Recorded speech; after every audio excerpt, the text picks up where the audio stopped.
This is 24. Good afternoon.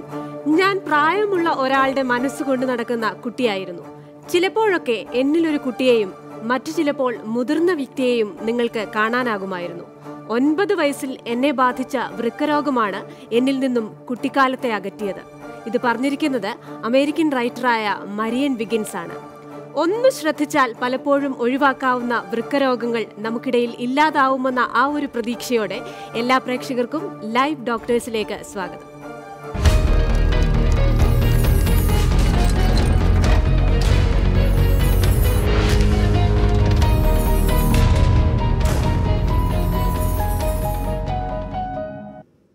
ഇന്നത്തെ live doctors ചർച്ച ചെയ്തത് വേനൽക്കാലവും കിഡ്നി രോഗങ്ങളും എന്ന വിഷയമാണ്. ഇതിനായി നമ്മോടൊപ്പമുള്ളത് എറണാകുളം ജനറൽ ഹോസ്പിറ്റലിലെ നെഫ്രോളജിസ്റ്റായ ഡോക്ടർ സന്ദീപാണ്.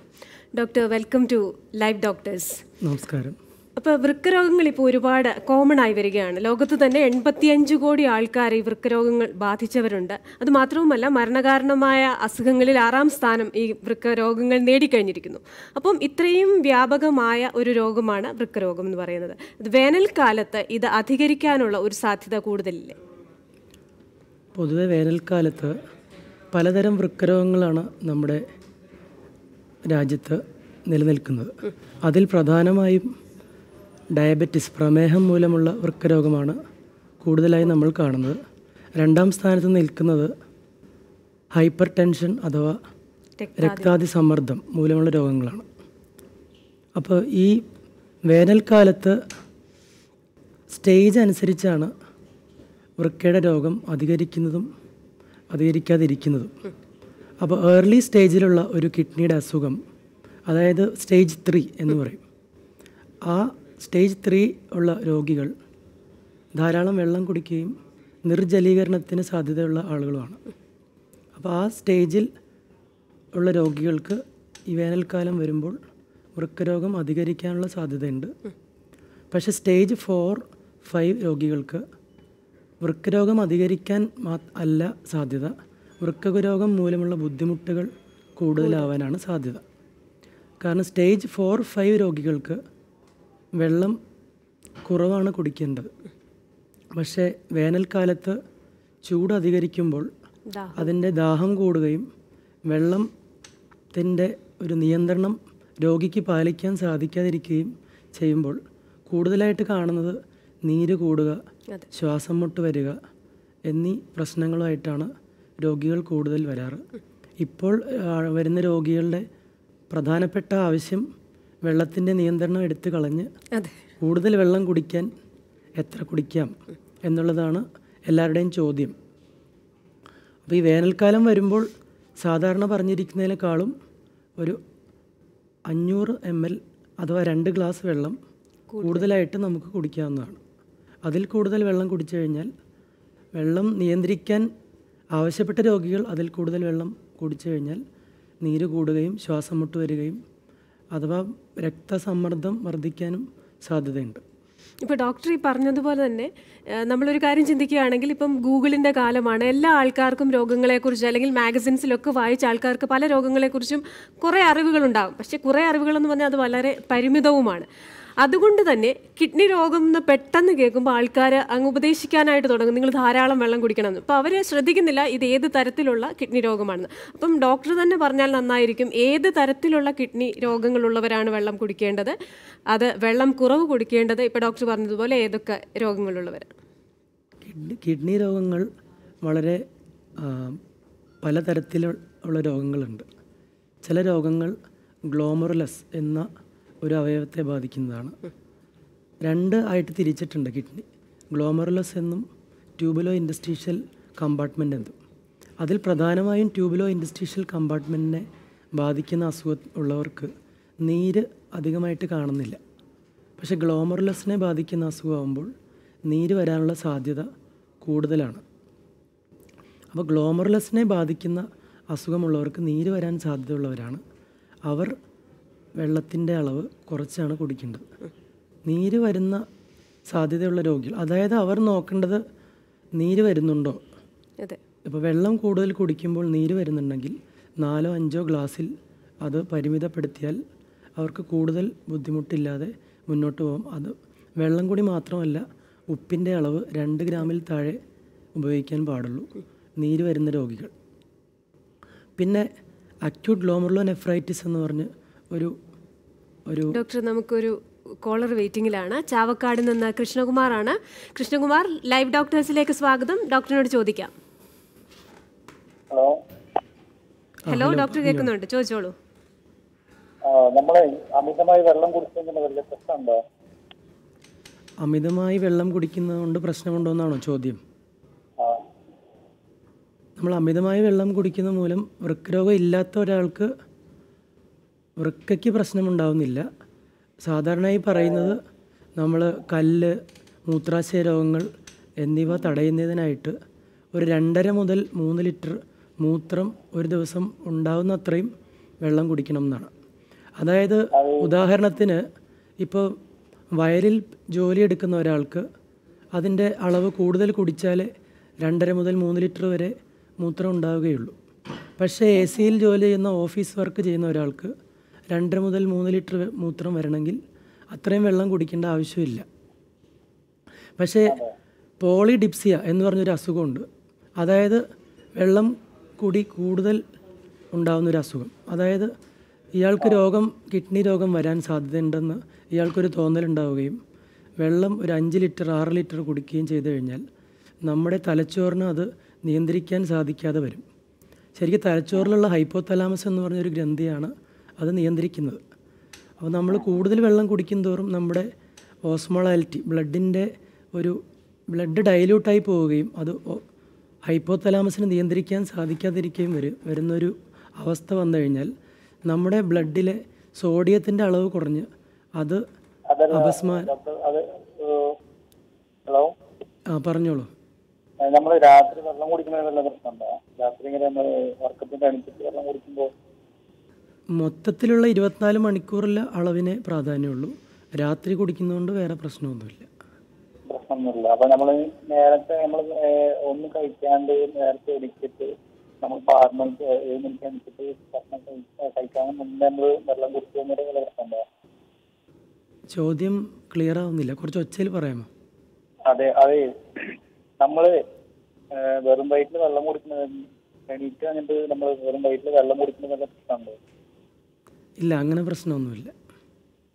അത് നമ്മളെ കിഡ്നിക്ക് വല്ല ബാധിക്കുമോ? ഇല്ല, മൊത്തത്തിലുള്ള അളവിനാണ് പ്രാധാന്യം.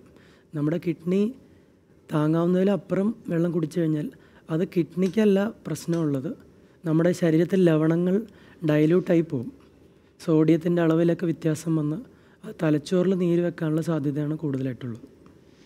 അപ്പോൾ എനിക്ക് തോന്നുന്നു ആൾക്കാർക്കൊക്കെ പല കാര്യങ്ങൾ കേൾക്കുകയും പലതരത്തിലുള്ള നിർദ്ദേശങ്ങളും ചിലപ്പോൾ വ്യാജ വാർത്തകളും ഒക്കെ പടരുന്നത് കൊണ്ടാകാം ഇങ്ങനെ ചെറിയ കാര്യങ്ങളിൽ പോലും അവർക്ക് സംശയം വരുന്നത്. എന്ത് കാര്യത്തിനും പ്രതിരോധമാണ് നല്ലതെന്ന് പറയുമ്പോൾ അത് ഏത് തരത്തിലായിരിക്കണം, എത്ര വെള്ളം കുടിക്കാം, എപ്പോൾ കുടിക്കാം, എങ്ങനെ കുടിക്കാം, ഇങ്ങനെയുള്ള ഒരുപാട് സംശയങ്ങൾ വരുന്നത്. എന്തായാലും ഡോക്ടർ പറഞ്ഞ അദ്ദേഹത്തിന് മനസ്സിലായിട്ടുണ്ടാവും. ഡോക്ടർ പറഞ്ഞുകൊണ്ടിരുന്നത് ടൈപ്സ് ഓഫ് കിഡ്നി ഡിസീസസ് ആണ്. അത് കണ്ടിന്യൂ ചെയ്യാം. അപ്പോൾ പൊതുവെ ഒരു ധാരണയുണ്ട്, ഒരു നെഫ്രൈറ്റിസ് എന്ന് പറഞ്ഞൊരു രോഗമുണ്ട്. അത് വരുന്ന സമയത്ത് നമ്മൾ മൂത്രം പരിശോധിക്കുമ്പോൾ മൂത്രത്തിൽ പഴുപ്പ് എന്നാണ് ലാബിലെ ആളുകളും പറയുന്നത്. ചില ആളുകൾ, ലാബിലെ ആളുകൾ പറയും, പിന്നെ വീടിൻ്റെ അടുത്തുള്ള ആളുകൾ, ഇതിനെപ്പറ്റി അറിയാവുന്ന കുറച്ച് ആളുകളുണ്ടാവും. മൂത്രം ടെസ്റ്റ് ചെയ്യുമ്പോൾ മൂത്രത്തിൽ പഴുപ്പ് എന്ന് വരും. അതായത് യൂറിനിൽ പസ്സൽസ് എന്ന് പറയുന്ന സാധനമാണ്. അത് 10 മുതൽ 15 വരെ കണ്ടു കഴിഞ്ഞാൽ ഉടനെ തന്നെ അത് മൂത്രത്തിൽ പഴുപ്പിൻ്റെ അസുഖമാണെന്ന് പറയും. എന്നിട്ട് ധാരാളം വെള്ളം കുടിക്കാൻ പറയും. പക്ഷേ മൂത്രത്തിൽ പഴുപ്പ് വരുന്ന അസുഖത്തിന് ലക്ഷണങ്ങൾ ഉണ്ടെങ്കിലേ നമ്മൾ മൂത്രത്തിൽ പഴുപ്പായിട്ട് കൺസിഡർ ചെയ്യാൻ പാടുള്ളൂ. അതായത് ഇടയ്ക്കിടയ്ക്ക് മൂത്രമൊഴിക്കാൻ തോന്നുക, അടിവയറ്റിൽ വേദന, മൂത്രത്തിന് രക്തത്തിൻ്റെ നിറം, പിന്നെ മൂത്രം ഒഴിക്കുമ്പോൾ വേദന എടുക്കുക എന്നുള്ള ലക്ഷണങ്ങളാണ് മൂത്രത്തിൽ പഴുപ്പിൻ്റെ ലക്ഷണങ്ങൾ. ഈ ലക്ഷണങ്ങളുടെ കൂടെ നമ്മൾ മൂത്രം ടെസ്റ്റ് ചെയ്യുമ്പോൾ യൂറിനിൽ പസൽസ് കണ്ടു കഴിഞ്ഞാൽ നമുക്ക് യൂറിനറി ട്രാക്റ്റ് ഇൻഫെക്ഷൻ എന്ന് നമുക്ക് രോഗനിർണയത്തിലെത്താൻ സാധിക്കും. പക്ഷേ ശരീരത്തിൽ നീര് വരുന്ന ഒരവസ്ഥയുണ്ട്. ആ അവസ്ഥയിലും നെഫ്രൈറ്റിസ് എന്നാണ് അതിന് പറയുന്നത്. അപ്പോൾ ബ്ലഡ് ഫിൽറ്റർ ചെയ്താണ് യൂറിൻ ഉണ്ടാകുന്നത്. അപ്പോൾ യൂറിനിൽ പസൽസ് ആ സമയത്തും കാണും. നെഫ്രൈറ്റിസ്, അതായത് കിഡ്നിയിൽ നീര് വീഴുന്നൊരവസ്ഥ, വരുമ്പോൾ യൂറിനിൽ പസൽസ് കാണും. പക്ഷേ അവിടെ നമ്മൾ വെള്ളം കൂടി കുറയ്ക്കുകയാണ് ചെയ്യേണ്ടത്. കാരണം കിഡ്നിയിൽ നീര് വീഴുമ്പോൾ കിഡ്നി ഒരു അരിപ്പയായിട്ടാണ് ആക്ട് ചെയ്യുന്നത്. നമ്മുടെ ബ്ലഡ് ഫിൽട്രേഷൻ നടക്കുന്നില്ല അവിടെ. ബോഡിയിലെ നീര് കൂടും. അപ്പോൾ ഈ ലാബ് റിപ്പോർട്ട്സ് അടിസ്ഥാനത്തിൽ മാത്രം മൂത്രത്തിൽ പഴുപ്പെന്ന് പറഞ്ഞ് വെള്ളം കൂടുതൽ കുടിച്ചു കഴിഞ്ഞാൽ നമ്മുടെ ലങ്സിൽ വെള്ളം നിറയുകയും ശ്വാസം മുട്ട്, രക്താതിസമ്മർദ്ദം എന്നിവ വരാൻ സാധ്യതയുമുണ്ട് ഇങ്ങനത്തെ അസുഖമുള്ളവർക്ക്. അപ്പോൾ നമ്മുടെ ശരീരത്തിലെ നീരിനനുസരിച്ചാണ് നമ്മൾ എന്ത് രോഗമാണെങ്കിലും ശരീരം നീര് വെക്കുന്നുണ്ടെങ്കിൽ നമ്മൾ വെള്ളം കുറവാണ് കുടിക്കേണ്ടത്. നീരില്ലെങ്കിൽ നമുക്ക് ഇഷ്ടം പോലെ വെള്ളം കുടിക്കാം. ഇപ്പോൾ 3 ലിറ്റർ വെള്ളം കുടിച്ചാലും കുഴപ്പമില്ല. നമ്മൾ നീര് വരുന്നുണ്ടോ എന്ന് നമുക്ക് സ്വയം കാലിൽ അല്ലെങ്കിൽ മുഖത്ത് നീര് വരുന്നുണ്ടോ എന്ന് നമുക്ക് സ്വയം നോക്കി തന്നെ നമ്മുടെ വെള്ളവും ഉപ്പും നിയന്ത്രിക്കാവുന്നതാണ്. ഡോക്ടർ, നമുക്കൊരു കോളറോടുണ്ട്. മഞ്ജു ആണ്. മഞ്ജു, ലൈവ് ഡോക്ടേഴ്സിലേക്ക് സ്വാഗതം. ഡോക്ടറിനോട് ചോദിക്കാം. ശരി. Hello doctor. പറഞ്ഞോളൂ. എൻ്റെ ഒരു 9 വയസ്സുള്ള മോളുടെ പ്രശ്നമാണ്. കക്ഷിക്ക് ലെഫ്റ്റ് സൈഡിൽ ഇതുപോലെ ഭയങ്കരമായിട്ട് വേദന വന്നിട്ട് സ്കാൻ ചെയ്തു. സ്കാൻ ചെയ്തപ്പോൾ കിഡ്നിക്ക് ചെറിയൊരു വീക്കവും ഉണ്ട്. മൂത്രം പോയി കഴിഞ്ഞു അതിൻ്റെ അകത്ത് കെട്ടിക്കിടക്കുന്നെന്ന് പറഞ്ഞു. മൂത്രം 9 വയസ്സുള്ള മോളാണ്. ഇടതുവശത്തെ ഏത് ഭാഗത്തായിട്ടാണ് വേദന വന്നത്? പുറകുവശത്താണ് വേദന വന്നോണ്ടിരുന്നത്. ഇപ്പം വേദന വന്നിട്ട് 1 വർഷത്തോളമായി. ഞാനത് റിപ്പോർട്ട് കൊണ്ടുപോയി ഒരു ഹോമിയോ ഡോക്ടറിനെയാണ് കാണിച്ചത്. ഹോമിയോ ഡോക്ടർ ഒരു കിഡ്നിക്കകത്ത് ചെറിയൊരു സ്റ്റോൺ ഉള്ളത് പോലെയും പറഞ്ഞിരുന്നു. അപ്പോൾ സാധാരണഗതിയിൽ ഈ നിങ്ങൾ പറയുന്ന രോഗം ഒരു അതായത് കിഡ്നിയിൽ നിന്നൊരു കുഴൽ വരുന്നുണ്ട്, യുറീറ്റർ എന്ന് പറയും. അത് മൂത്രസഞ്ചിയിലേക്ക് അതിൻ്റെ ഒരു തടസ്സമായിട്ടാണ് വരാനാണ് സാധ്യത. അങ്ങനെ ഹോമിയോ കഴിച്ചു കഴിഞ്ഞാൽ പിന്നെ വേദന അങ്ങനെ വരാറില്ല. എങ്കിലും അത് മാറിയിട്ടുണ്ടെങ്കിൽ ഉണ്ടോന്ന് അറിയണമെങ്കിൽ വീണ്ടും ഒരു സ്കാൻ ചെയ്ത് നോക്കിയാലേ അറിയാൻ പറ്റുള്ളൂ. എപ്പോഴും വേദന വേണമെന്നില്ല ഈ അസുഖത്തിന്. കാരണം നമ്മുടെ യുറീറ്ററിലൊരു മസിൽസിൻ്റെ ഒരു പ്രശ്നം കൊണ്ടാണ് ഈ നമ്മൾ മൂത്രം കെട്ടിക്കിടക്കുന്ന ഒരവസ്ഥ വരുന്നത്. അതായത് കിഡ്നിയിൽ നിന്ന് വരുന്ന മൂത്രം യൂറിറ്ററിൽ കെട്ടിക്കിടന്ന് കിഡ്നിയിൽ നീര് വീഴുന്നൊരവസ്ഥയാണത്. പിന്നെ മൂത്രം കെട്ടിക്കിടക്കുന്നുണ്ട് ഒഴിച്ചതിന് ശേഷം എന്നും താങ്കൾ പറഞ്ഞു.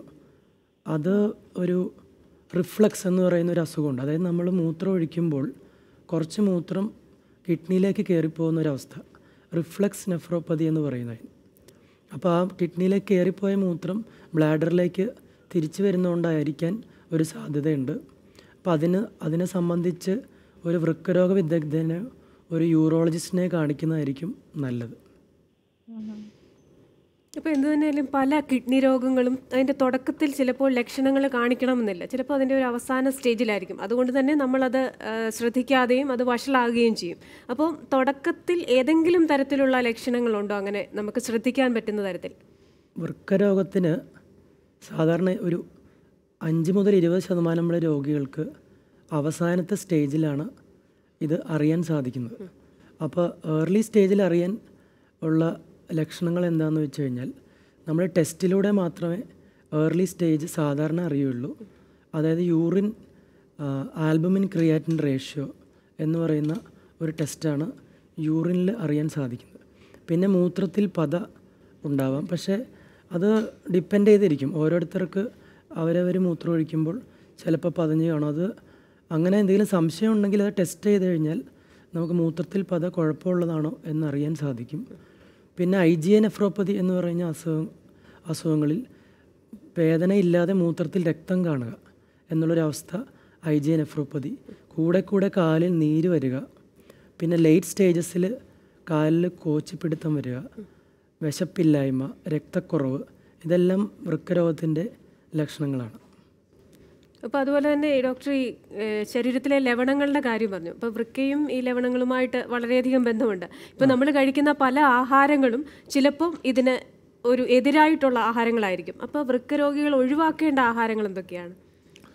വൃക്കരോഗികൾ ഒഴിവാക്കേണ്ടത്, അതായത് സ്റ്റേജ് 4-5 വൃക്കരോഗികൾ പൊട്ടാസ്യം കുറഞ്ഞ ഭക്ഷണങ്ങൾ അഥവാ പിന്നെ ഫോസ്ഫറസ് കുറഞ്ഞ ഭക്ഷണങ്ങൾ.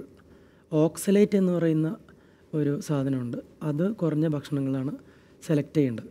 ഇപ്പോൾ പൊട്ടാസ്യം കൂടുതലുള്ള ഒഴിവാക്കേണ്ട ഭക്ഷണങ്ങൾ പ്രധാനമായും ഫ്രൂട്ട്സാണ്.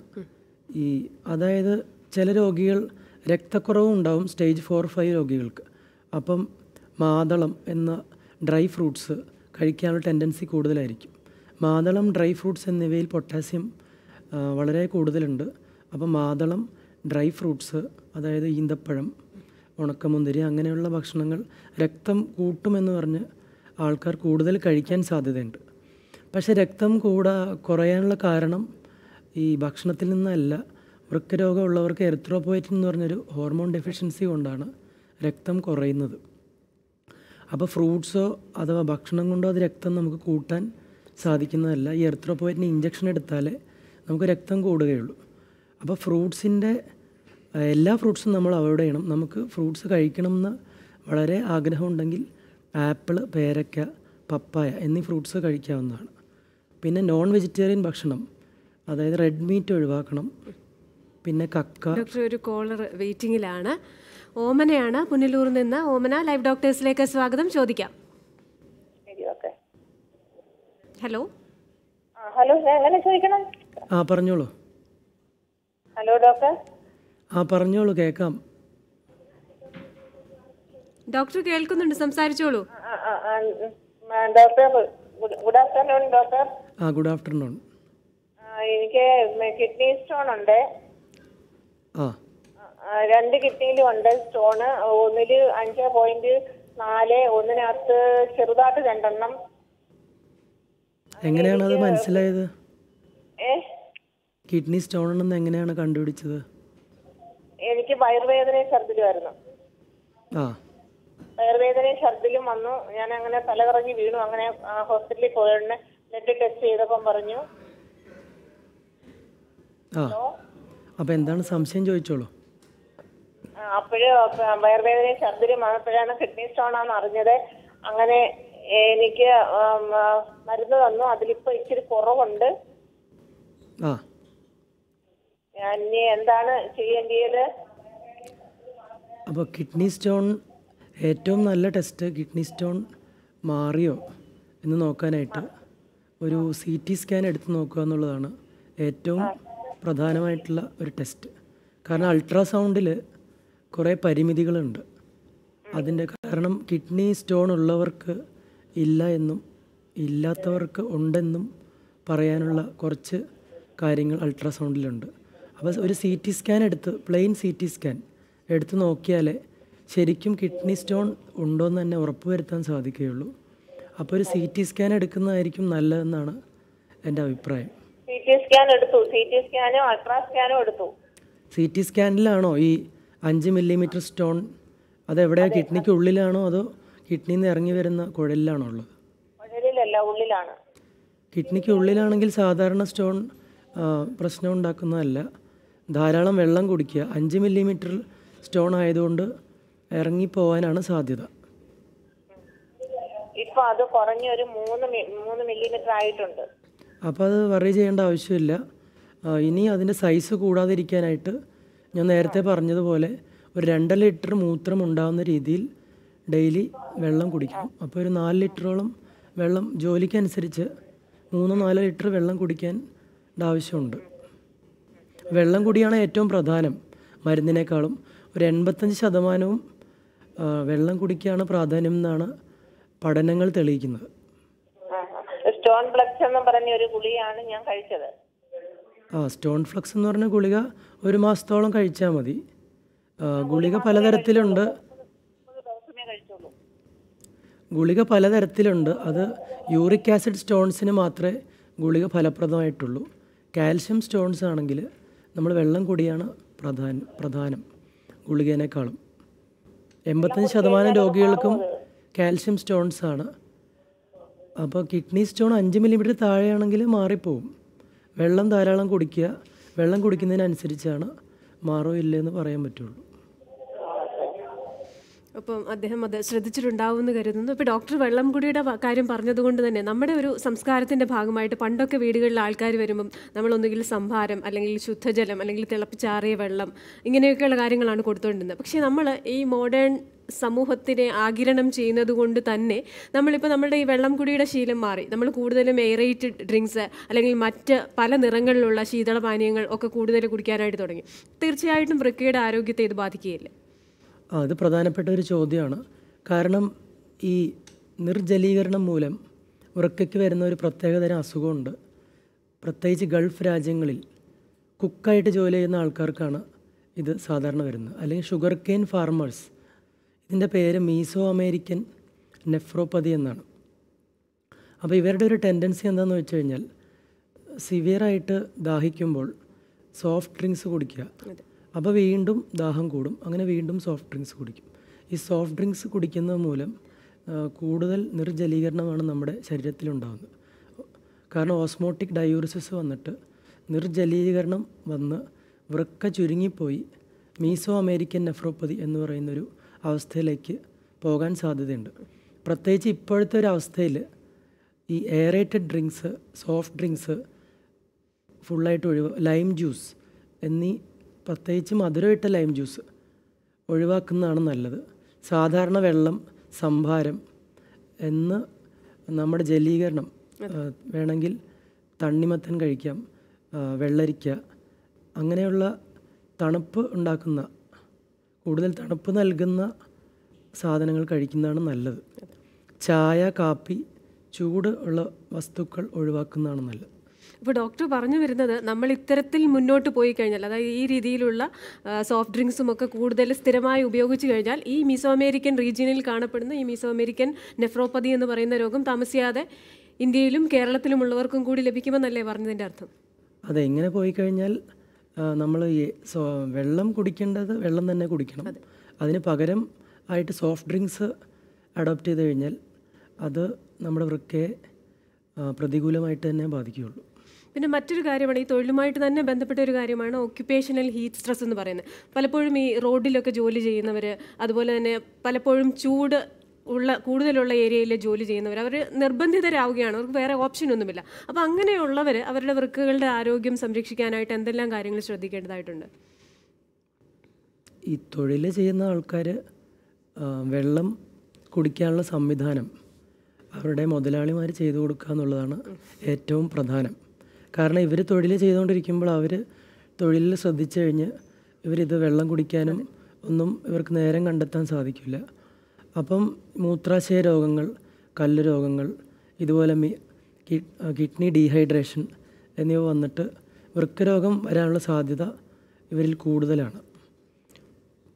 ഡോക്ടർ, ഒരു കോളറുണ്ട്, പ്രഭാകരനാണ്. പ്രഭാകരൻ, ലൈവ് ഡോക്ടേഴ്സിലേക്ക് സ്വാഗതം. ഡോക്ടറിനോട് ചോദിക്കാം. ഹലോ ഹലോ ഹലോ ഹലോ പറഞ്ഞോളൂ, കേൾക്കാം. എനിക്ക് ആദ്യമേ കിഡ്നി സ്റ്റോൺ ഉണ്ടായിരുന്ന ആളാണ്. അപ്പൊ ഒരു ദിവസം ഒരു 3 ലിറ്റർ വെള്ളം കുടിക്കുന്നുണ്ട്. അപ്പൊ ഇടയ്ക്ക് മദ്യപിക്കുന്ന ഒരാളാണ് ഞാൻ. അപ്പൊ അത് ഈ വേനൽക്കാലത്ത് മദ്യപിച്ച് കഴിഞ്ഞാൽ എന്തെങ്കിലും കൂടുതൽ ബുദ്ധിമുട്ടുണ്ടോ എന്നറിയാൻ വേണ്ടി മാത്രം ചോദിക്കാൻ വേണ്ടിയിട്ടായിരുന്നു. മദ്യപിച്ച് കഴിഞ്ഞാൽ പ്രധാനമായിട്ടും ബിയർ കുടിക്കുന്നവർക്ക് ഡീഹൈഡ്രേഷൻ വരാൻ സാധ്യതയുണ്ട്. വൃക്കരോഗത്തിന് മദ്യപാനമായിട്ട് ഡയറക്റ്റ് ബന്ധമില്ല. ബിയർ കുടിക്കുന്ന ആളുകൾക്ക് ഡീഹൈഡ്രേഷൻ കഴിക്കുന്ന ആളല്ല ഞാൻ, സാധാരണ കുറച്ചൊക്കെ കഴിക്കുള്ളൂ. എന്നപ്പോൾ ഇപ്പൊ ഈ വെള്ളം കുടിച്ചു കഴിയുമ്പോഴത്തേക്ക് മൂത്രം പോകാനുള്ള ആ ഒരു ഇത് കുറവുണ്ട്. അപ്പോൾ വെള്ളം കൂടുതൽ കുടിക്കണം.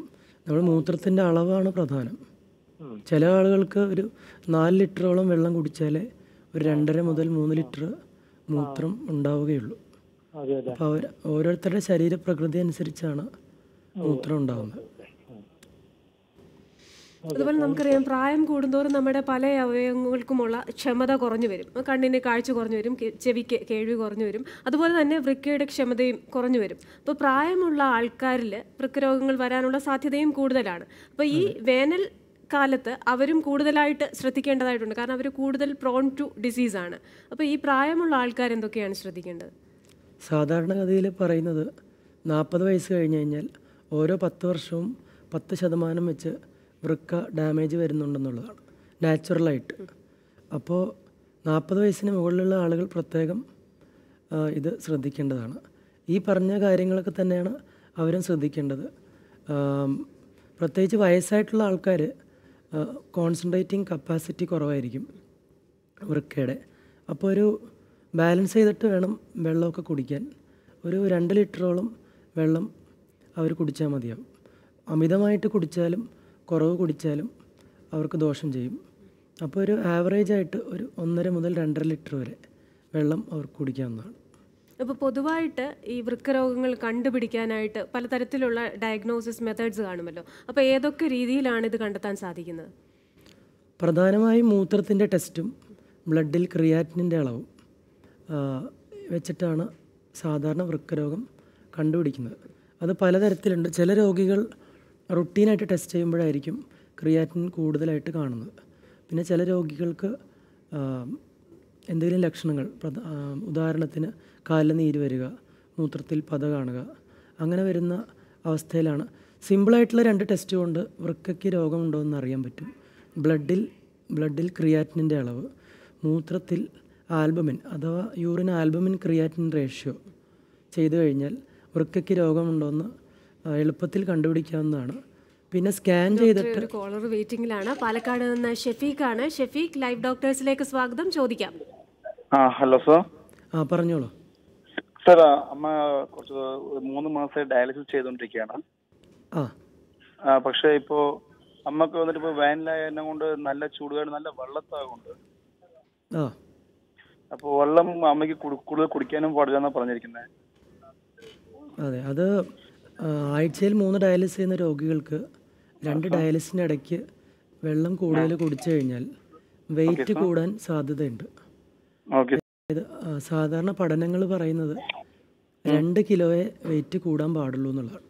ഒരു ഡയാലിസിസ് സെഷനിൽ 4 മണിക്കൂറാണ് ഒരു ഡയാലിസിസിൻ്റെ ദൈർഘ്യം. ആ സമയത്ത് നമ്മൾ 2 കിലോയെ കുറയ്ക്കാൻ പാടുള്ളൂ. അതായത് 2 ലിറ്റർ വെള്ളമാണ് ആ സമയത്ത് നമ്മുടെ ശരീരത്തിൽ നിന്നും മാറ്റപ്പെടുന്നത്, റിമൂവ് ചെയ്യപ്പെടുന്നത്. നമ്മൾ 2 കിലോയിൽ കൂടുതൽ കൂടുകയാണെങ്കിൽ, ഉദാഹരണത്തിന് ചില രോഗികൾ വെള്ളം കൂടുതൽ കുടിച്ചു കഴിഞ്ഞാൽ 4 മുതൽ 5 കിലോ വരെ കൂടാൻ സാധ്യതയുണ്ട്. അപ്പം നമ്മൾ ഈ 4 മണിക്കൂർ കൊണ്ട് 4 കിലോ കുറയ്ക്കേണ്ട ആവശ്യമുണ്ട്. അപ്പോൾ അത് ഹൃദയത്തിനെയൊക്കെ പ്രതികൂലമായിട്ട് ബാധിക്കാൻ സാധ്യതയുണ്ട്. ഹൃദയത്തിൻ്റെ കാർഡിയക് സ്റ്റണ്ണിങ് വന്ന് ഹൃദയത്തിൻ്റെ പമ്പിങ്ങിനെ ബാധിക്കാം. അപ്പോൾ നമ്മൾ ഒരു 2 മുതൽ 3 കിലോ വരെ കൂടുന്ന രീതിയിൽ നമുക്ക് വെള്ളം കുടിക്കാം. ഇപ്പോൾ ഉദാഹരണത്തിന് ഇപ്പോൾ 2 ഗ്ലാസ് വെള്ളമാണ് കുടിക്കാൻ പറഞ്ഞിരിക്കുന്നത്. 2 ഉള്ളത് 4 ഗ്ലാസ് വെള്ളം ആക്കാവുന്നതാണ്, വെയിറ്റ് കൂടുന്നില്ലെങ്കിൽ. ഡോക്ടർ, ഇന്നത്തെ നമ്മുടെ ലൈവ് ഡോക്ടേഴ്സിൻ്റെ സമയം ഇവിടെ പൂർണ്ണമാവുകയാണ്. വളരെ നന്ദി. കുറേ കാര്യങ്ങൾ ഡോക്ടർ പറഞ്ഞു തന്നു. അപ്പോൾ ഇനിയും വരിക. ഇന്നത്തെ ലൈവ് ഡോക്ടേഴ്സ് ഇവിടെ പൂർണ്ണമാവുകയാണ്. എല്ലാവരും ഡോക്ടർ പറഞ്ഞ കാര്യങ്ങൾ ശ്രദ്ധിച്ചു എന്ന് കരുതുന്നു. വെള്ളം കുടിക്കേണ്ട രോഗികളുണ്ട്, വെള്ളം കുറച്ചു കുടിക്കേണ്ട രോഗികളുണ്ട്. അതുപോലെ നമ്മുടെ ജീവിതശൈലിയിൽ ക്രമീകരണങ്ങൾ വരുത്തുന്നതുകൊണ്ട് വൃക്കരോഗത്തെ നമുക്ക് പൂർണ്ണമായും പടിക്ക് പുറത്ത് നിർത്താനായിട്ട് സാധിക്കും. എല്ലാവർക്കും നമസ്കാരം. നാളെ മറ്റൊരു വിഷയവുമായി വീണ്ടും കാണാം.